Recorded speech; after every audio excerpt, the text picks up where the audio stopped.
আমরা এখন যাব 7 শহীদের মাজার, তারপর যাব আমরা লেঙ্গুরা, তারপর হচ্ছে পাতলাবন। ঝর্ণা আছে কোথায়? ঝর্ণা আছে আপনার পাঁচগাঁও বর্ডারে। এখন দেখি আমরা ওই পর্যন্ত যাইতে পারি কিনা। তারপরে যাব পাতলাবন, যাব ওই জায়গায় আবার নদী আছে, নদী বলতে খাল আছে, ওই জায়গায় গোসল করারও ব্যবস্থা আছে, আপনারা ইচ্ছা করলে গোসলও করতে পারেন। এই যে এইভাবে যদি যায়, এইভাবে গেলে কি গোসল করা যাবে? না, অসম্ভব। সকালবেলা গোসল করা যাবে না। সকালবেলা ঠান্ডা পানি দিয়ে গোসল করা, এখন বলতেছে যে দুপুরবেলা গোসল করার কোনো ব্যবস্থা না, ব্যবস্থা আছে বলছি। সকালে ঘুম থেকে উঠে আমরা মোটামুটি সবাই ফ্রেশ হয়ে রেডি হয়ে গেছি, আর এখন বের হব। দেখি কায়ুম ভাই যে এই জায়গাগুলোর নাম বলল, এই জায়গাগুলো আজকে আমরা কাভার করব।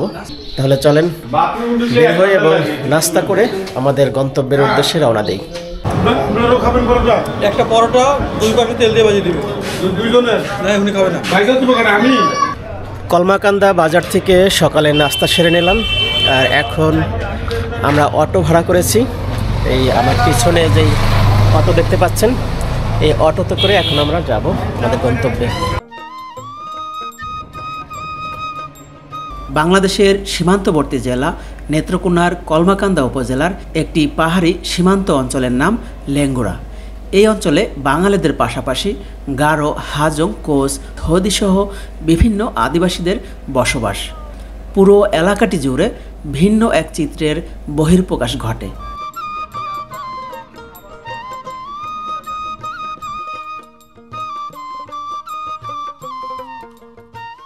সবুজের সমারোহ ও নৈসর্গিক সৌন্দর্যতেই সীমাবদ্ধ নয়, মুক্তিযুদ্ধ, টঙ্ক ও ব্রিটিশ বিরোধী আন্দোলনের নানা ইতিহাস সহ হাজারো নিদর্শন ছড়িয়ে আছে এই অঞ্চলে।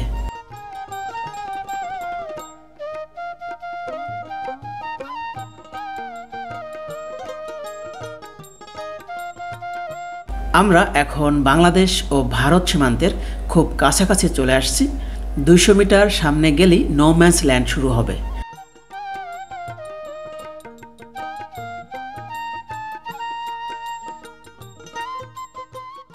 আমরা যে বাগানে হাঁটতেছি, এই বাগানটাই হলো বাংলাদেশের শেষ সীমানা, আর এরপরেই হলো ভারতের জায়গা শুরু।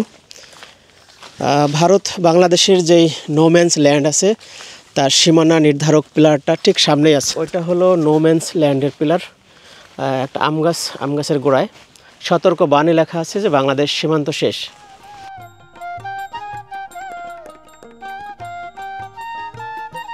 বর্ষার সময় এই এলাকাটি মায়াবী রূপে সেজে ওঠে। পাশেই যে নদীটা দেখতে পাচ্ছেন, এই নদীর নাম লেঙ্গুরা বা গণেশ্বরী, যা ভারতের মেঘালয় রাজ্যের চেংমাং নামক গারো পাহাড় থেকে নেমে এসেছে। এই নদীর ওই পাশে ভারত আর এই পাশে বাংলাদেশ।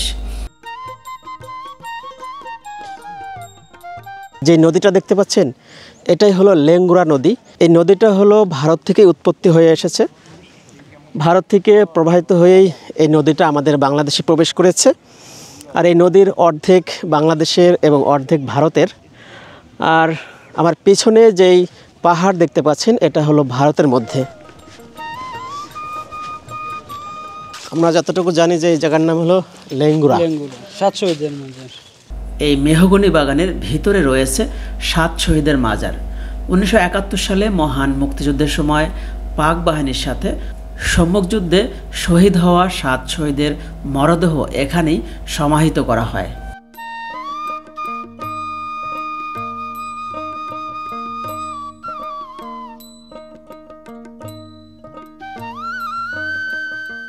বর্ষার সময় এই অঞ্চলের অপরূপ মায়াবী দৃশ্য দেখার জন্য দিন দিন পর্যটকদের কাছে এই অঞ্চলটি আকর্ষণীয় হয়ে উঠছে।